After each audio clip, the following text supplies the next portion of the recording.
We do start on time around here and end on time because we like to respect everybody's time. For those of you who've been with us before, welcome back. And those of you that are new to it, welcome to Interop Workshop here with Zen and Ron Wilson. Little introduction and what we do here overall.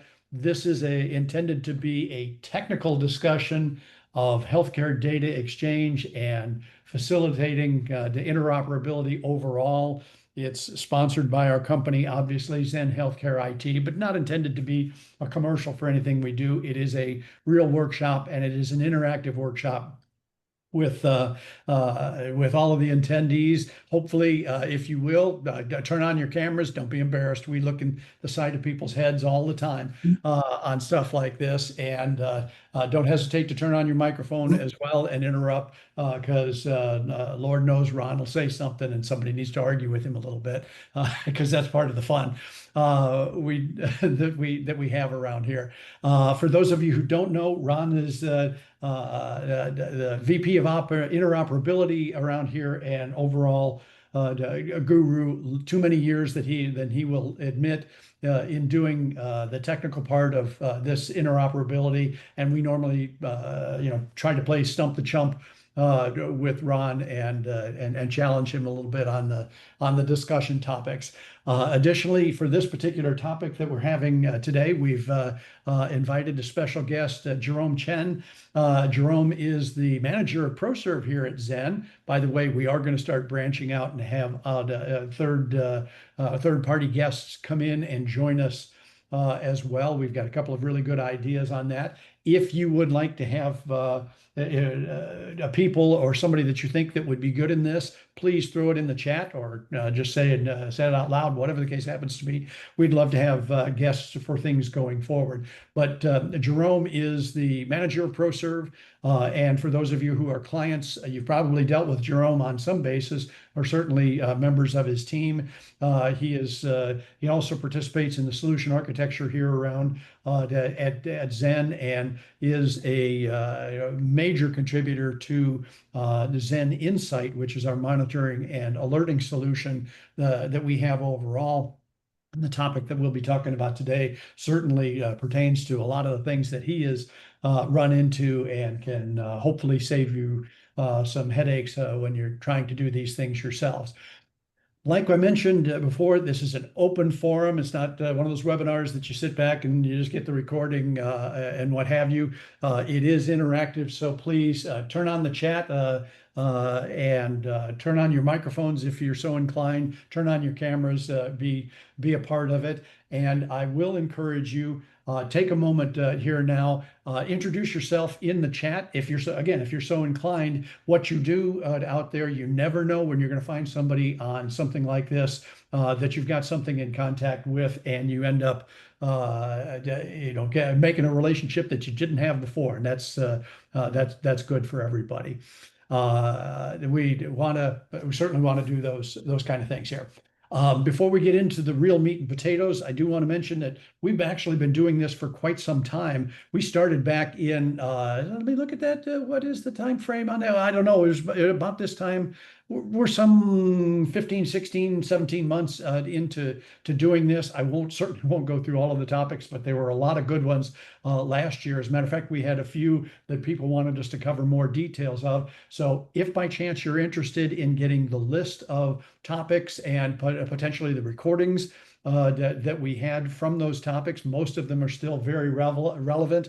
Just send me the list in the chat, and Jessica and team will be glad to reach out to you and get you the full list, and you can request those things. So don't hesitate to do that. In January, we covered QHEN strategy and why you happen to need one, TEFCA delegation of authority, IAS, which is individual access services, and some of the real ins and outs of what that is looking like here over the balance of 25, and how to deal with the onslaught of inbound traffic from national networks. So that January was a very interesting month for us here overall. In February, we talked about the hidden challenges of EMR integrations and why that can end up being very costly if you don't know about it. That's one that if you're integrating with the EMRs, that's one that you want to pay attention to, and it could probably save you a lot of money on that one. Now, Ron can testify firsthand to seeing that, so don't hesitate to reach out there. And in March, we did a number of things. In April, one of the biggest topics that will lead us into the next area here is the closed sourcing of Mirth Connect by NextGen and the effects that has had on the interoperability community overall, and obviously with Mirth Connect being the most widely used interoperability engine that is out there. We've had a number of really good discussions with regard to that and what's happening in the marketplace, because obviously that gets people's attention. Historically, we've used Mirth Connect, and we're going to be making some changes there as well. Matter of fact, we're going to talk about that in pretty good detail here for just a couple of minutes. But I just a housekeeping note, and then I will shut up, I promise. We have selected different dates to do this this for the year plus that we've been doing it. We've pretty much landed on the last Wednesday of each month. We're going to do this going forward. Try to stick with that unless it ends up being a holiday or something along those lines. But not many holidays on Wednesday, so we should be okay there. So if you're so inclined, mark your calendar for that. We'll be sending out notices for that. But Wednesday, the last Wednesday of every month is what we've standardized on. So with that being the case, I told you I would shut up, and I will. But I'm going to introduce a couple of folks, certainly Ron directly, to give us a little bit of an update on the OIE initiative overall. And fortunately, we've got more than just a couple folks that are active participants in OIE, which is really great. Thank you all in advance for showing up and contributing here. Ron, I'm going to shut up. You want to give the high level 411 on OIE and potentially introduce some of the folks that we got? Definitely do that for sure. I'm excited to see the OIE team here tonight, today. It's encouraging for us to see the support on our side, and we want to support them. And I'm not going to steal the thunder. I'm going to turn this over to Jon and Paul here, but from what I'm seeing, active movement going on right now, and Jim and I were talking about this morning. The technical preview 1 seems to be fairly stable. I saw a couple of bugs reported that I think have lived in the space for a long time. I don't think they were anything net new. It was just somebody, stumbling into it. So that was exciting to see. I did kind of tear through the branding, which was of interest to us, and that's fairly straightforward. I'm impressed by how that came out. Seems to be fairly simple to solve. Make it easy to do. But Jon, I think maybe you or Paul have some more details on next steps and what's cooking. Yeah, I'm out in front this week, so we're really expecting our first formal release next week. We've been taking our time with TP1, and we're taking our time. We're making sure things are tested. We're making sure that we're confident to have a labeled release that we're calling production ready. And we've been careful. We've been taking our time, but I think we got to the point where we're taking too much time. So we're going to ship, hoping to ship next week. We've got some housekeeping, tagging the builds, some of those housekeeping tasks to take care of. In parallel or right before that release is going to be a container image. We're not planning anything. There's not going to be any fireworks. It's going to be a Docker container that runs the release. Yeah. But containerization is how most users will run this type of software in production and on the desktop. And then looking ahead to the next this release is largely going to be around branding and just having a release. Are the roadmap items that are coming up? No particular time commitment yet, but we've got a series of community PRs, several from a contributor, Richard Ogan. And some of these PRs have lingered in the next-gen repository for literally years. So a volunteer showed up, saw a problem, saw an improvement, fixed it, sent in all the code for how to fix it, and it just sat. So we're not necessarily going to accept every PR, but we are, we are committing to, and there is good consensus with the steering committee to review those PRs, test them, and shake those out, because we want those community contributions to be reviewed and considered fairly promptly. Even if we don't accept them, I think we owe it to volunteers that show up to look at their contributions and acknowledge their help. I think that's an important element. I think it's a really important element. You know, guys put effort in on something and they think it's important. They think it's good for people to understand why it may not be a priority at the moment. That kind of died at Next Gen, right? You'd submit something and you just never hear anything about it again. Never go away. Never, oh, we're working on fixing that. It just died, and that was bad. Yeah. I sent in more than a few where I wish they would have just told me no instead of we'll look at it eventually. So yeah, that's where I was going with that. You'd rather hear that just no, we're not doing it. Sure. And the next roadmap item is a small set of security patches, and we're kind of controlling the scope on the security patches, because if we just go through and update everything to the latest version or the latest patch release, it's a very significant testing effort and may not have a lot of value.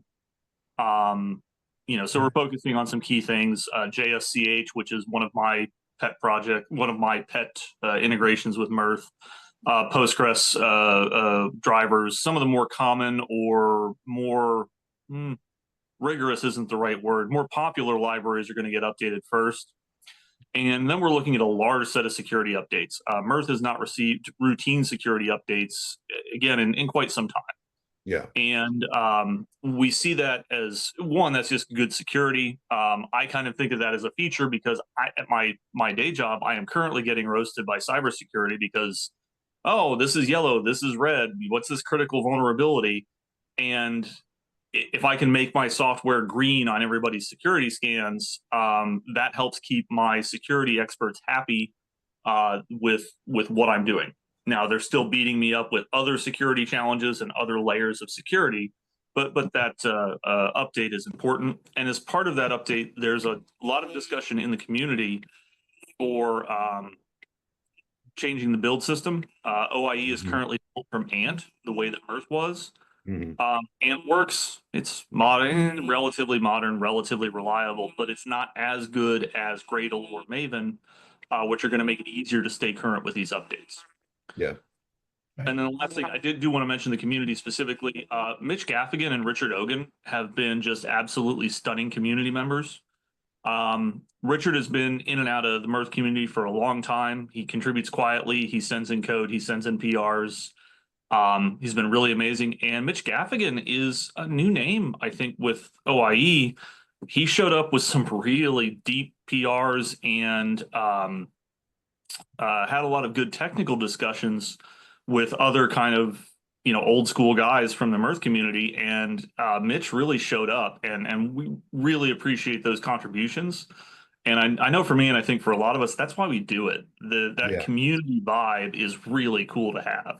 One of the things that I was talking to Jim about this morning, right? Is the Slack room over on the Mirth side is a ghost town nowadays, right? It's literally a ghost town. And the forum days early on, you got the same questions.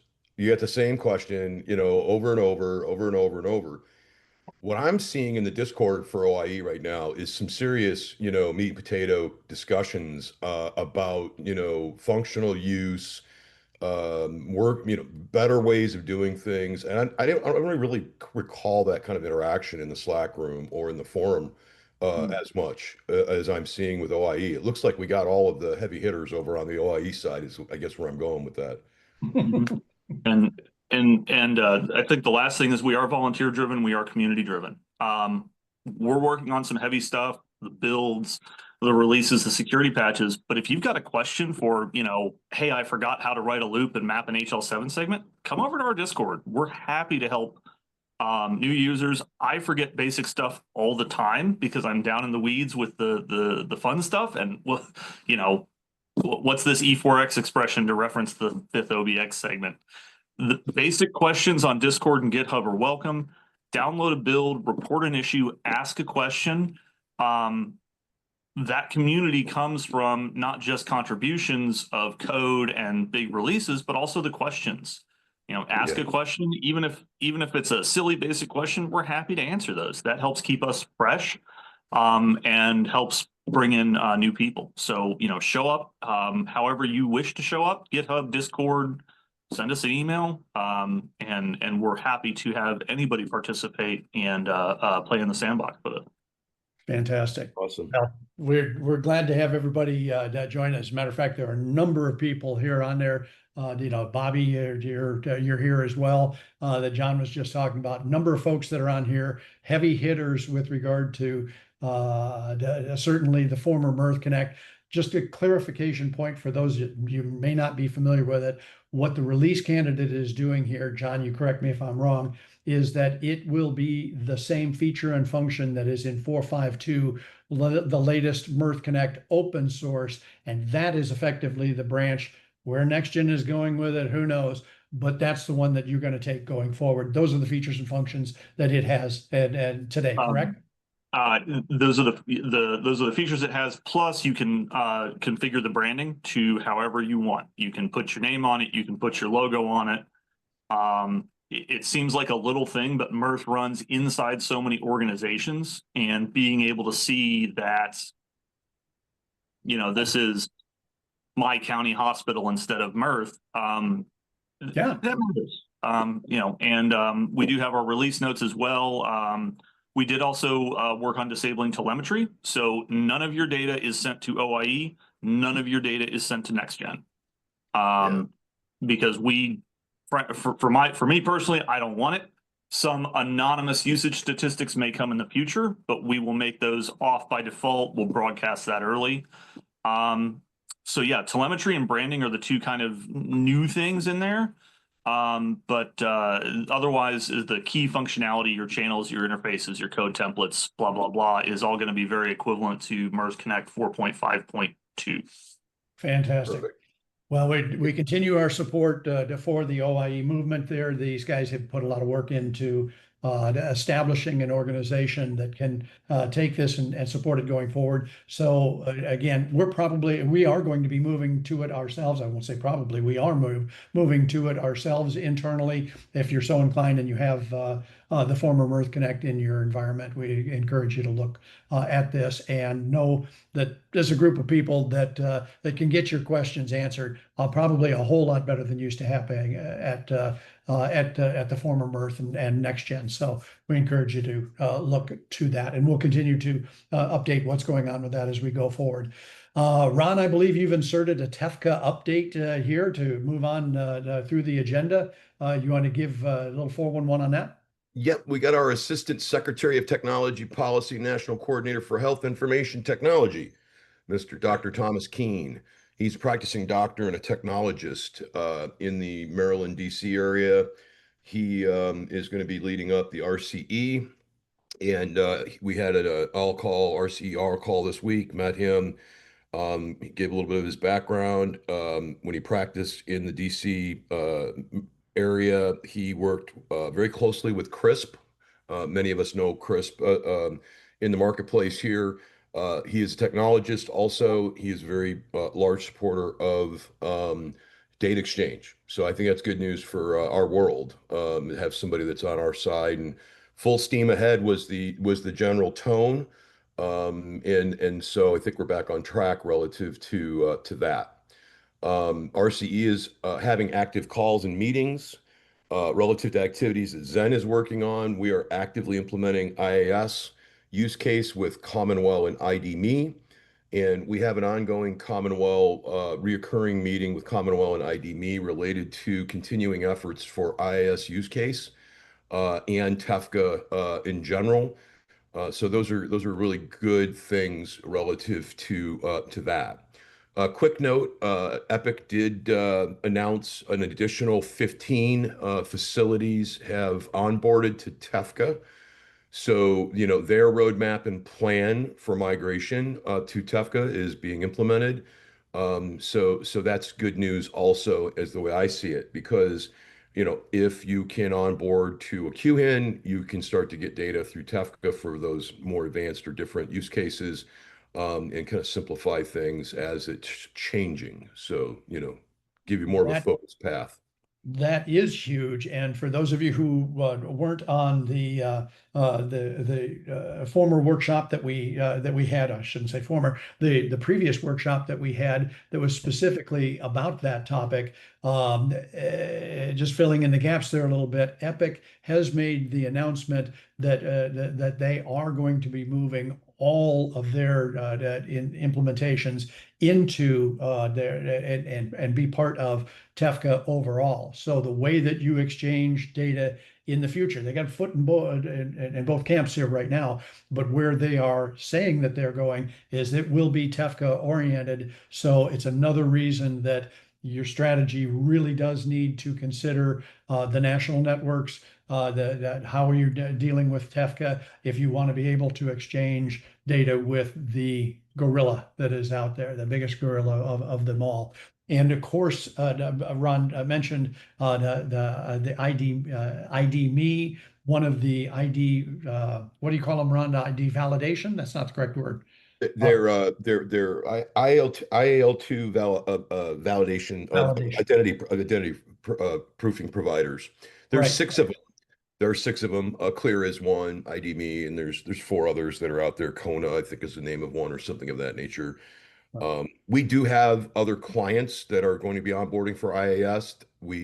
They have not selected their identity proofing provider yet, so we may end up having a clear project also. That's ongoing. So more to come there, but we're Yeah. actively building and onboarding to Commonwealth for the IAS use case. Exactly. So for those of you who are more in the C-suite or what have you, there is opportunity. You really do need to be considering the individual access use case and how that might impact your company overall. It's one of the reasons why we are focusing on making sure that we've got our ducks all in a row with regard to that and building the relationships with the various ID companies, the six that Ron had talked about. ID.me is certainly one of them.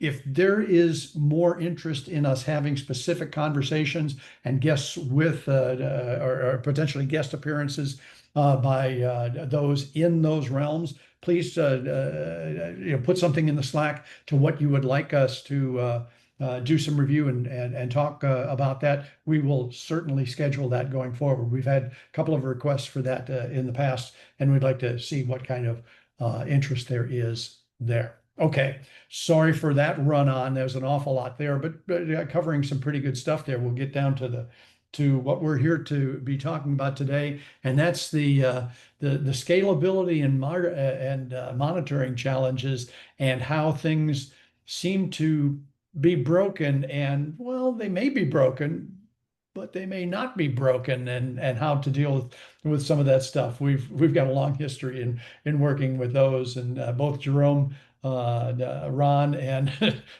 I'm sure most of you that are on this call have experienced a number of those things before. So let's start out here, Ron, if you will. Let's just talk about some of the biggest problems that you've experienced, or what the current problems are in the national networks. And I'll just kind of throw you the microphone and let you go. Yeah, so one of the things we fight with, I think, across the whole domain is the standards, right? I mean, there's so many memes out there about standards, right?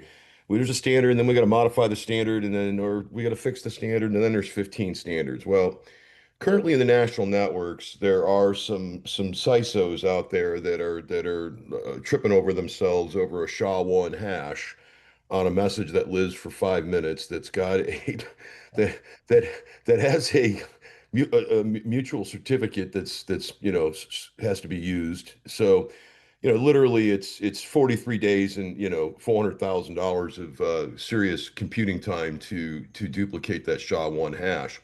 And so they're making changes live in the networks. They're flipping the SAML assertion and not doing any testing. And there's no guidance coming from the national networks. There's no policy or governance implementation. So, this it's broke concept starts to pop up, right? And so whose problem is it? Is it Zen's problem, or is it this particular person in the national network that changed something, didn't tell anybody, just assumed it would work, right? And it's a difficult position to be in for a company like Zen. We service not just one product, we service 60, 70 products that use our technology. Many of them are on eHealth Exchange, where we have a validated product, which means we've gone through an extra special testing scenario to make sure our software works to the EHEC specifications. We can't necessarily just willy-nilly go change it, right? So we seeing quite a bit of that occurring, and struggles from technology vendors in implementing the appropriate standard of SAML, as an example. Mhm. So that's pretty brutal, and it turns into it's broke, and Yeah. it's Zen, it's broke, or that. Well, and it's easy for us to look at it from a Zen standpoint, but that's universal. I mean, Mhm. everybody is experiencing that. And as we're making this change more and more to supporting the national networks, you got a lot of players, and those players, when somebody when it's not specified in a specification, and somebody simply just makes a change, you know, when you get Dixie cup and string, well, okay, when it's not, you can't hear anything. Is it my Dixie cup? Is it their Dixie cup, or is it the string? Yeah, yeah, and that's really what I'm trying to convey in this, the differences too between the networks, right? You know, we're effectively participating with five networks at this point, and then point to points. And there are really drastic differences between all of them. Commonwealth has an EMPI, EHEX has the ability to re-sign messages with their gateway, their hub. Care quality, has some distinct features where you can make point-to-point connections using the care quality security context without issue. So, there's a lot going on there under the covers, and where is the problem? And it can take time and effort in trying to find it. And I think that's really where we're headed in the discussion today is, how do you find it, right? Right. How do you find it? How do you isolate it? How do you prepare for the eventual, that happening, and how do you do it do it at scale? We're going to get into some more of those techniques here in a bit. So that's what's going on with the national networks. How about the HL7 world? Is there same kind of things? What are you looking at? Yeah, again, as I was thinking through this topic, it really comes back to standards. We've all seen HL7 messaging that some, HL7 engineer decided to cook up their own, PID4 rather than making it a CX. It's something they cooked up themselves, or custom element or segments, or stepping on things in elements and sub-elements and things. And how many of us have looked at what's supposed to be a CX and it's not even formatted effectively, right? There's no assigning authority at all for the ID. It's partially completed. Does it matter? Well, it matters when you start to do validation and do I have all the data I'm supposed to have? Is this the right? This field's supposed to be a date, and all of a sudden there's text in it. Okay, how do I format that date to make it usable for a downstream system if it's got text in it, right? All of these things kind of happen, and depending on how mature the integration is and how many of those variations you've seen, it could present as it's broke. And is Yeah. it really broke, right? That kind of thing. So, um, and Jerome, we're going to get to Jerome here on the how to fix it, because you know, Jim was asking me, what other problems? I think the cost of admission today to this carnival would be, what other problems have you guys seen? Stuck message problem. How many people have fought that stupid thing? Right. Crazy, right? Nuts. Mike's seen it. I know you guys have all seen these. There's just all these things that pop up when you're exchanging data that are like, what is going on with that, right? It's just nuts. So So what a lot of this is okay. You can't eliminate the whack-a-mole that you aspect, can't. because No. it's always going to be there, but you have to. determine to what extent you have to anticipate and what kind of problems that is in your intended solution, connectivity, whatever it is that you're doing. So many times, and the engineers that are on this call, even those that have worked for me, have gotten tired of hearing me say, stop grabbing the keyboard first. It is much more of a what is it that we're solving, and how do we test whether it is working? Is those components then grab the keyboard? Because as Jerome will certainly attest to, I know Ron will as well, is that okay? I've built it, it works, but how do I know that it's still working? How do I know that the volume hasn't fallen off or stopped for the correct reason or the wrong reason? And what are those things that are in your own control, internal versus external controls? You guys want to throw any pearls of wisdom with regard to that out there? Paul, John. They're all Yeah, so and Jim, it's an interesting problem statement. It all looks simple till it's not, right? I mean, that's really the working issue that we all run up against. I mean, Jerome, what are your thoughts on that? Yeah. And a lot of these issues we talk about, from the outside, it looks all very similar too. It's Right. especially for those who have worked in Mirth Connect for many years, it's error pops up. What's the effort to go in and take a look at that? And, I think really that analogy of the canary in the coal mine is just so important here because, from the Zen perspective, before Zen Insight, the product that we use and sell for just chirping, really, that's what it is. It's chirping. right. You really have zero visibility into to any of it. And I think you just really got to have patience once that canary does start to chirp to say, where do we draw the line of meaningful versus damn noise, right? Right. And I think yeah, it's a lot of it's yeah, I know Jim, like you said, yeah, you have said it too many times at this point. Put down your keyboard, put down your mouse first, and kind of think through it. And I think that's really where the ownership part of it comes along with it, right? Like, yes, get these alerts, get the get that visibility into where some of these problems might be, but then having the patience to say, yeah, we might be over our heads in terms of how much noise is coming out of, this Stargate issue or this Connect issue or whatever it might be, but the patience to then really from there hone down to say what is it that I actually need to drill down into, and that Right. takes time and ownership. And if you don't take ownership of that, it will just become another, it just gets lost in the noise ultimately, right? Yeah, yeah. So if you're building an integration, you got an idea, you're doing something out there. There are basic questions that you think you know the answer to, but you may not have actually answered for yourself. Oh, it's going to be a medium. Okay, well, what does that mean? If you some of the first things that really should be done is to ask yourself and really give yourself the question and answer it. How busy is this going to be?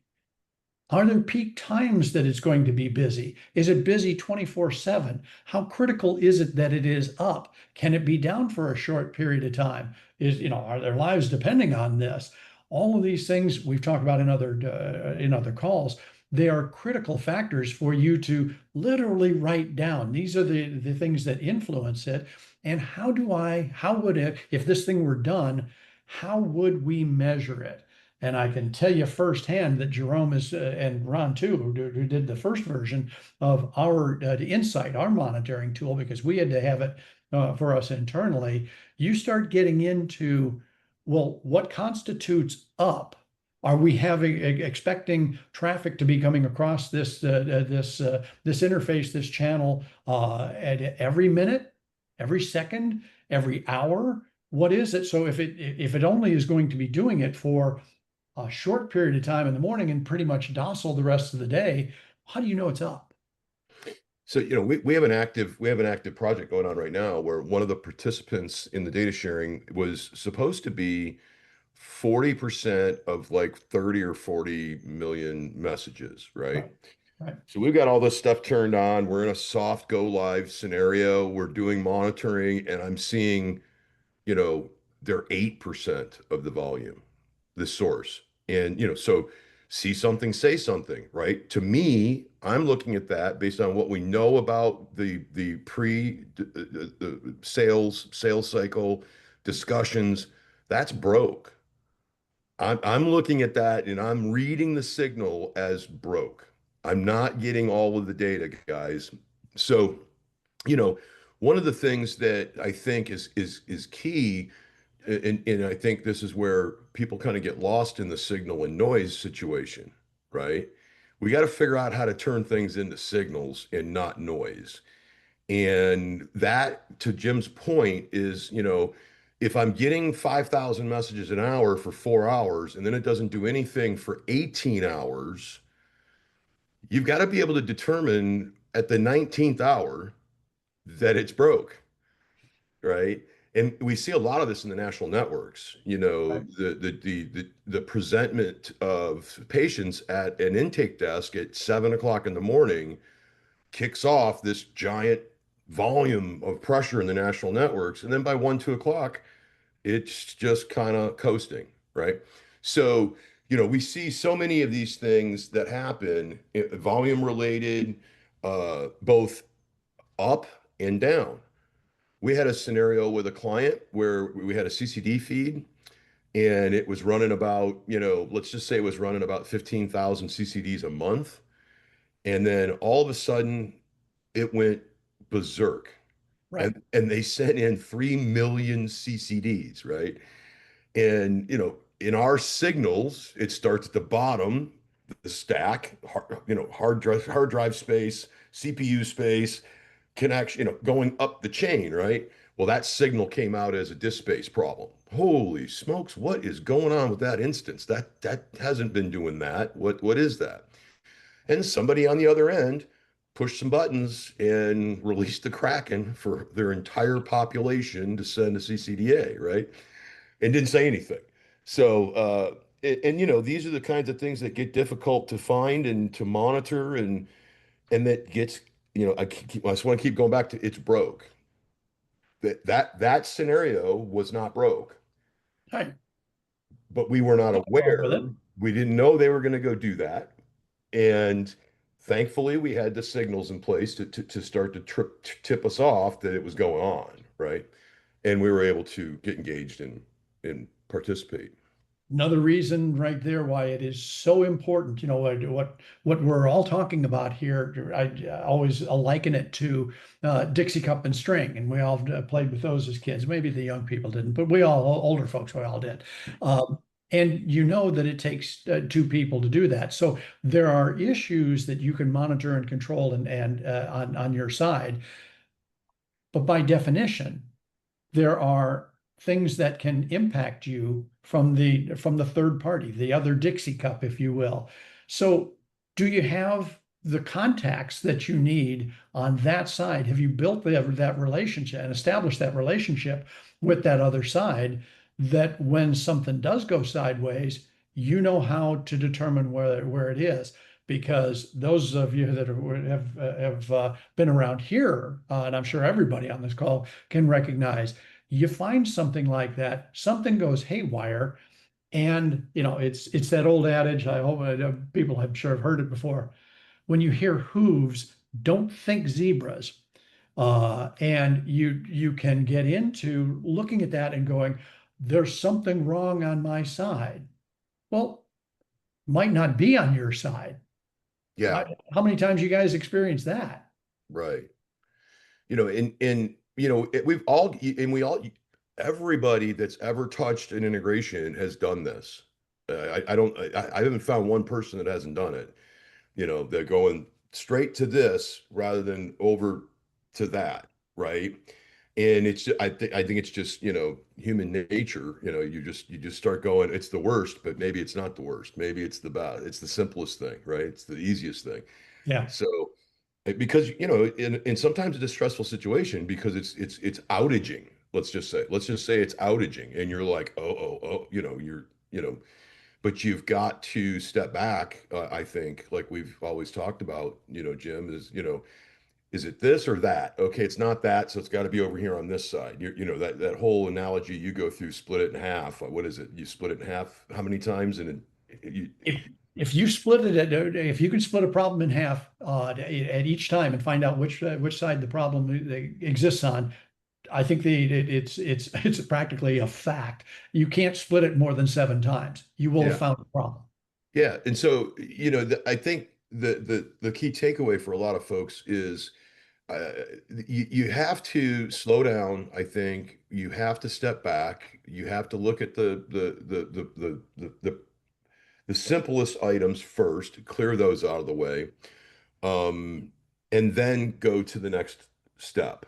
And, too many times in our space, we go straight from a stuck message problem, right, to there's a problem with the database. Ron's done that. Ron's done that. Why is this queuing? The hardware's not fast enough. What's the problem? Well, wasn't any sent messages, right? Ron's done that.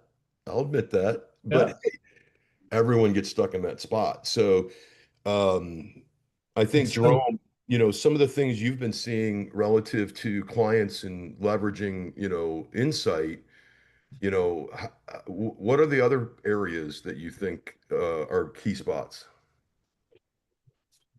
Yeah, I think you all covered a lot of it. I think we get a lot of tickets that coming in related to lack of inbound data or unable to send outbound. And several in the room right now, we've had a lot of comms recently about that, and it does really become it can easily become a hot potato type of situation, even within Zen. Zen's a small team, but we still maybe take too much time trying to pinpoint something, trying to do too much, like both of you have said already. And, you know, oftentimes, a few of them this week even has just been their VPNs offline, right? Yeah, You know, it's the simplest thing, right? I the mean, simplest thing. We got 5 people sometimes looking at it from different angles that, thankfully we're a little better at it now. But we have found rabbit holes to sometimes be inevitable. But, I think this discussion is just the slowdown aspect of it really helps. And the second pair of eyes, right? The rubber ducking yeah. yeah, aspect. that was John. That was one of John's Yeah, Jon Bartels ducking. thought, Yeah, yeah. that was a great one. Can I jump in? Sorry, I forget how Yeah, this works. yeah, yeah. Sure. Sorry, yo. So one thing that, and there's been a little bit of chat in Discord about this, that people talking about how to write monitoring solutions, and I'm going to pick on Greenway for a minute because it's sort of a classic situation where you're calling a hub and spoke model, and so your channel may be erroring, but it's erroring because a particular VPN between Greenway's central data center Is and the broke. client is down. Is And so broke. you may have error, but really your channel's doing okay, and it's a Yeah. problem, but not really your problem. And a number of the solutions don't handle that multi-tenant capability very well. And, of course, the other classic one, the fact that something's on doesn't mean it's working, right? Yeah. Right. And so that's a pretty frequent one but you address that fortunately about, hey, what's the statistical analysis of expected messages in and outbound over time, such that we can alert on it. And so those are some real challenges, I think, in the space. The former one is a bigger challenge for our work. The latter one, solutions like y'all do obviously address. Yeah, and we have a similar pattern in like the way we implement our Stargate solution, right? So Stargate, the gateway sits in the middle, and then we're talking to a client back office, Yeah. right? So we're talking to their stack. And so the national network's querying us, it's coming through Stargate, and we're flipping it off to our client who's doing work in their own space. And to Jerome's point, the in the national networks, because that's really where my head is right now because of all the changes with Tefka and everything. But the client's MPI is just getting the daylights beat out of it between Yeah. 7 and 8 o'clock in the morning, and it's slowing down, slow to respond. And team wants to fix it because it's chirping. Dude, they're getting some noise. They're getting some noise. But what was the signal? Signal was it's erroring on their side. And we had 75 errors in a row to their side. That's the signal, right? And so and I'm not excoriating anybody for this, right? We all fight this battle. It is Mhm. just the nature of the beast. And Paul, your example is a perfect one. I mean, how would you ever see that, right? Well, right click clear statistics works pretty well, but It sorry, does, right? everybody. Yeah. Yeah. Yeah, and then you go blow up all your insight monitoring, right? Yeah. But I'm saying, that downstream problem, right? How do you find that, right? I mean, at the surface, it can be difficult because you're just getting, a lot of times generic error, right? Oh yeah, yeah, yeah. And I will tell you this, guys. You know those of you who've heard me many times before. I know a good amount about what we're talking about here, but you guys know I'm not technical, and all you have to do is start talking technical to me, and you realize that I'm not. That being said, I'm coming from a point of view as the CEO of this company, and the others that are on the call here that aren't necessarily technical and have the C-level responsibilities. I will strongly encourage those of you who are building these things, think about how you are going to monitor it. And at the very beginning, how do you report to the C-level what is going on here? Because again, it is Dixie cup and string, and I handle our budgets internally. I can't handle a client's budget. They've got to do that. I can't do it. And the determination of where this is to isolate where the problem is not only affects your time and interrupts your schedule, but it's a costly thing for the company as well and for our clients if we get it wrong. So the ability to monitor and isolate these things as to what is going on and know it ahead of time can really make you a hero, or a chump, as the case may be, for not thinking it through. That I do know that there's a problem. I know that there's a problem before our clients know that there's a problem, and here's what it pertains to. That's huge. And that comes from setting benchmarks and measuring from those benchmarks before you ever start the coding to begin with. Yeah. Huge.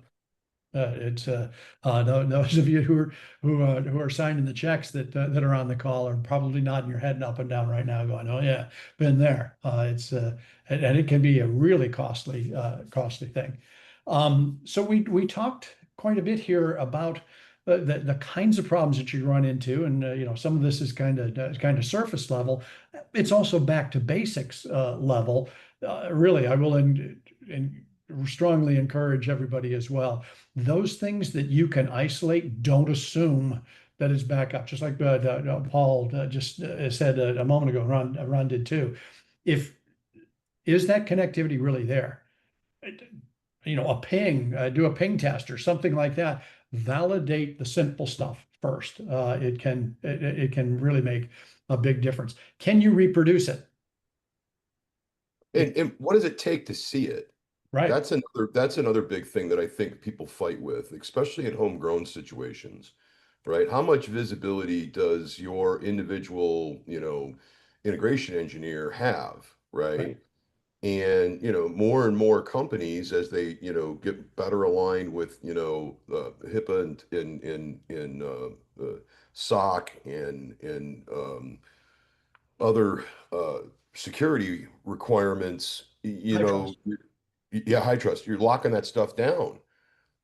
So the old days, John, SSHing into some box raw and just getting right to the guts of it and doing what you want are, going away, right? Every day there's less and less access like that, or limited access, right? You got to get privileged access. Somebody needs to go poke a button to give you access to it. So I think that's another aspect for folks to ponder is, when you start talking through all of these potential problems, Do you have the ability to troubleshoot the problem yourself? Most likely, no. Who do you need to help you troubleshoot the problem? And when do you reach out to them? Right. And, when do you kick it, up to a third party? Right. Right? That's, many of our clients, they'll do especially if they're developer customers, they'll be in their, hands in the soup bucket. And then they go, no, this isn't me. This is a Zen problem or some problem we can't touch, right? Yeah, Ron, you mentioned the "this isn't me" thing. That there, I can't remember who it was. Worked with somebody at NextGen, and I said he always cheated on these calls because he showed up with data. And if you can show somebody, I was getting this many messages until this point in time. I had these ping tests or throughput tests or whatever on the VPN until this time. Here's what I see, what I usually see, and what I don't see. Show the other third parties that you're collaborating with, internally or externally, what you're seeing. And there's a certain, I don't know if it's a human psychology thing, if it's an engineer nerd thing, but as soon as some of you show that to somebody, they will either go, oh yeah, I see the problem, and they'll scuttle off and fix it, or they'll go, no, that's not the problem, you're wrong, this is the problem. Then they'll show you where the problem is, with the ultimate goal of fixing the problem. Right, So right. that monitoring and observe, being able to see that information is so critical. I don't know if I'm getting off on a tangent, but I get these. I had a service call the other week. This tool is red. It's not my tool. It's a tool inside the hospital. It's a homegrown tool, and I don't know what red means. Yeah, right, right, right. But as soon as somebody sent me a ping test, okay, cool. Yeah, I know where the problem is. We got to handle it. So Yeah. No, John, you're not off in the weeds at all. That's absolutely the case, and I will make the contention that that stuff starts with the beginning of how do I monitor this? What do I need to know? How often, does it need to be up 24/7? Is it an urgent thing that I have to wake somebody up at 3 o'clock in the morning? All of those questions are things that you should start standardly asking your constituents, if you will, of, okay, they want you to build this integration or make this next step on there. You should have that list of questions where it is really important for you to get what their expectations are from it going into it. Monitoring challenges, they're huge. Yeah. And we are short on time here, Ron, but touch base on the monitoring challenges as you've seen them. Well, I think that the trend of information is really where the big problem is, right? That's you got to be able to trend the information, to John's point, that, and in the old days, I just used to go to a database and start querying it and doing counts and and going, no, I was getting 3,000 messages a minute before, and now I'm only getting 1,000. Why? And Right. here is where it happened. Right here. At this time, something changed. So, that's really the reason we spent so much time on Insight, was like, that was expensive for me or Jerome or John or anyone to log into EarthDB, go start ripping through the database to go, what is going on? What were the errors a week ago? What were the errors a month ago? So, data collection, metric collection, however can be done and however you do it is critical. And it having the larger picture, if you think back to that first instance you built where you got an S3 instance and you manually installed Postgres, you manually installed Mirth Connect, or even in a VM or on even bare metal, right? What were you doing with the data? Could you get the data? You couldn't. Right. You didn't, right? And so, going from that stage to where a lot of other people are today, to be able to go, I can see exactly how much CPU this thing is using, how much memory it's using, how many calls the database it's making, what the number of threads are, and then go look at the application stack statistics. And if you can get those two side by side, boy, that's really get big, right? I mean, Yep. that's the dream we all want, right, Jerome? Being able to Yeah. look at error rate, sent, and then CPU usage all side by side, right? Yeah. And in a way to even get to that point of getting that data collected, like, you really start to change the way you first approach the development of what you're building, right? Yeah. Kind of putting the project management hat on. It's before you even start any part of the plan, as you're building the plan, is data collection, is alerting, is knowing, obviously you're not going to know everything at the start, but knowing what you might need to know, right? There's It's going to kind be of 30 million ADTs a month coming in. What do exactly. you do with what is that, right? And it's setting up the framework so that kind of like I mentioned earlier, like you probably will have a fire hose of data of alerts thrown at you because you don't know what you don't know yet. And before you start waking everybody up, like you said, Jim, at 3 a.m., you want to hone down what that actually looks like as things as a problem versus not. And you got to start that early. You don't want to start that in the middle of, you know, 10 client migrations into a new or onboarding 10 new orgs for a client, for example, but started that early and having that again, that framework of we know what we're trying to look for. It'll it changes the way you develop. And as you're building out this code, the different functionalities, you start to inject logging. Again, canary in the coal mines in this function, and this function, and this function to uh, at least start to get that visibility. And then from there, insight tuning is a great example. A couple of those on the call, we've had plenty of calls on tuning. The concept of tuning sometimes goes over like 3 to 6 months where day one, we turn on the defaults and let's just see how it goes. And within a couple of days, they say, please shut this thing up. And then we say, all right, let's have our second tuning. And we start to talk about what are the use cases, what are you actually looking for, which of these feeds are way more critical than the others. And you don't know that until you get blasted by a million alerts. You've got to get the noise filtered down. And I just Yeah. posted in the chat for everybody. And I know these are buzzwords, but you got to really you take these two things and think about them. If you don't start with noise, you don't know anything. If you try to get to signal on day one, you don't know enough. And that's going to cause a problem because you're not going to get a signal that you need to get. So, but the problem also exists if you start at noise. So you're getting 800 notifications. Well, that's no good. That's not signal yet, right? And so it's just something I think maybe gets overused or underthought about in a lot of ways. But you got to get to that point where you're refining it just, again and again and again and again and go, that's actionable. That's actionable. That's actionable. I feel vindicated from this, I swear, because when everybody who knows me knows I've been pounding the desk with regard to plan the work first and then work the plan thing, because that's my job. But what everybody is talking about here is that what do I need to be able to alert on? What is it? What is it critical? What do I expect? Where is my benchmark and how am I measuring what it is that I'm doing? If we do those things first, you're not going to get it right on the first time. Doesn't matter, but you're going to get it reasonably close and you're going to be able to start measuring those things. It is critical. We got 2 minutes left and we do end on time. I was looking at the request there. Bart put a request in there, Ron.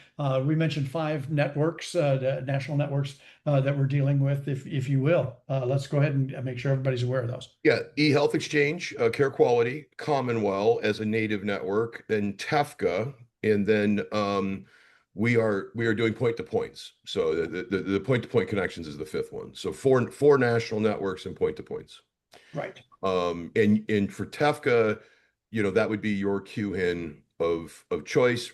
Right now we are actively participating with eHex and Commonwealth under TEFCA for multiple clients. So the TEFCA is different, right? That's the thing. It's not a different network, but it's different network ultimately. It's got different rules of the road. Yep. So. And we've got delegation of authority in those, which is in the process of being developed, and we can certainly cover more information on that. We've covered that in a previous session. If you'd like it again, throw it in the chat there. And the IAS use case that goes across most all of the four of the 5 of them anyway is is a big deal that is coming, and I think it should be on everybody's radar. Like I said, we try to end on time here, just like we start on time. Hopefully it was valuable. By all means, please reach out to us if you want any of the previous ones or know what we've covered. We'd be glad to share those with you, but we don't want to spam you with a bunch of stuff that you might not want. And if you can give us other topics or other guests that you would like us to get in the future, we're going to continue to do this, try to have that rising tide lift all boats. Hopefully it is worthwhile. Thanks to the OIE folks for joining us here and giving us more 411 on that. We'll keep you posted there, and we'll look forward to seeing you next month, everybody. Thank you all for showing up. Brian, good to see you, buddy. Yeah. Have a good one.